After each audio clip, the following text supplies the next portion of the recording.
What's up, YouTube, and welcome back to the channel. You are tuned into another Mental Champion Monday. I know you all are like, wait, this is the studio? This is what the studio looks like? And it's not. I'm actually on vacation with my family, celebrating Labor Day and just celebrating family at a lake house. So this is the scenery that you guys get. I'll show you a clip of the lake because it is beautiful this morning. But before we get into the video and all of that, make sure that you hit the subscribe button and also click that notification bell so that you're notified anytime I drop a video. Let's go.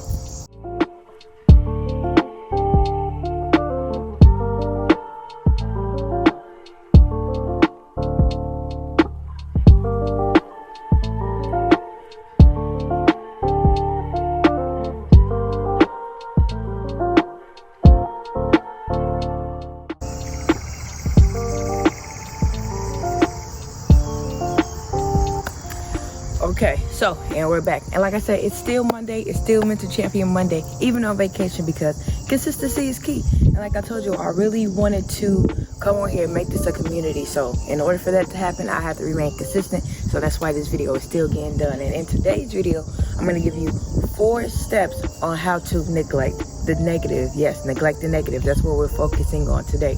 I know we have these negative thoughts that come up, and sometimes we can't shake these thoughts. Sometimes we allow these thoughts to steer our day, control how we feel, control our moods and things like that. But we have the power.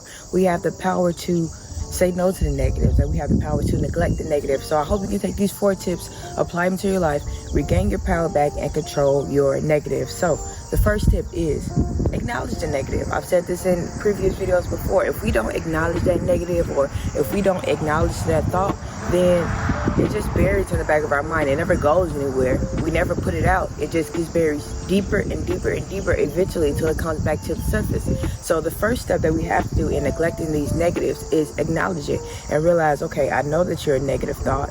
I'm acknowledging that you're a negative thought, but I'm not going to let you control me. I'm not going to cling on to that thought. I'm not going to attach to it, but I am going to acknowledge it. And then that's how we move into our second step. And our second step is probably our most important step, because with every situation, with every amount of adversity that we face or anything that we stumble upon, we have to figure out the lesson behind it. So now that that negative thought is in our minds, or now that that negative thought is on our forefront, now we have to think, okay, what is this negative thought trying to teach me? Is it telling me that I need more confidence? Is it telling me that I need to keep pushing where I'm going towards? Is it telling me that I need to slow down? We need to figure out the lesson in the negative, figure out why it's in our brain. Why are we thinking this thought? Because in a way, it's here to make us better. Now that we've acknowledged it and realized what it was, let's learn the lesson from it and figure out, okay, how can I be better from this thought popping up in my head? How can I be better from this situation seeming so negative to me? And then once you do that, 3, this is how you regain your power. Tell that negative no. Tell that negative that I know you're here and I know my lesson from it, and now I'm telling you no to that thought. Now I'm not going to acknowledge the fact that you tell me that I'm too tired to get out of bed, or you tell me that my hard work isn't going to pay off, or you tell me that all the money that I'm investing is a waste. No, we're not listening to that negative thought. We're going to tell it no, and we're going to keep pushing it. We're going to stay focused on our positives. We've already acknowledged it, so we know what it is.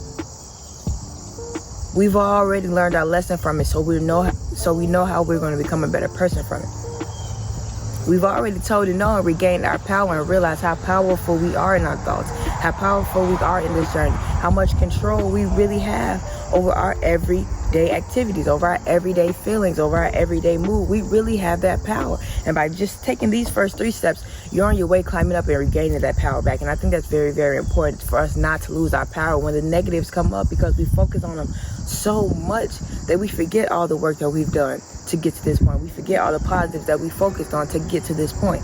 Don't let the negative come and just create a tornado in your mind. Don't let it do that. Acknowledge it, learn the lesson from it, and then tell it, no, we're not doing this today. No, I'm not putting go with this today. And then once you've completed that process, step 4 is to be proud of yourself. That takes a lot. To have a negative thought pop up and acknowledge it, learn the lesson from it, and then really tell it no, you should be proud of yourself for that, because it's so hard to do, and it's something that has to be repeated every single time a negative thought comes up. It's something that has to really be built and be structured in order for you to be able to process it a lot better. You just have to continue taking these 4 steps and continue to keep on pushing when that negative thought comes up. But at the end of the day, be proud of yourself for being able to say no. That's very powerful, to be able to say no. people and a lot of caring people, and especially people like me, we hate saying no. We hate saying no because we feel like we can do anything, and just the power of being able to say no to a negative thought. You should be proud of yourself because, like I said, that's hard to do. So, again, step 1, we're going to acknowledge negative. Step 2, we're going to learn our lesson from that negative and figure out why that negative thought is popping up and what it's teaching us. Step 3, we're going to say no to that negative. We're not going to interact with it today. We're not going to pay any attention. We're going to learn our lesson and throw it right back where it came from, okay? And then step 4, once we finish all those steps, we're going to be proud of ourselves because we've not only regained our power, we've also exercised our power and leveled up based on the lesson that negative taught us. So, those are the 4 steps for today's Neglecting the Negative. I hope you enjoyed this Mental Champion Monday. If you haven't already, make sure you like, share, comment, and subscribe to the channel. Follow all the social media platforms. They'll be in the description below. And I hope everyone's having a good Labor Day weekend, a great Labor Day. I'll see y'all in the next.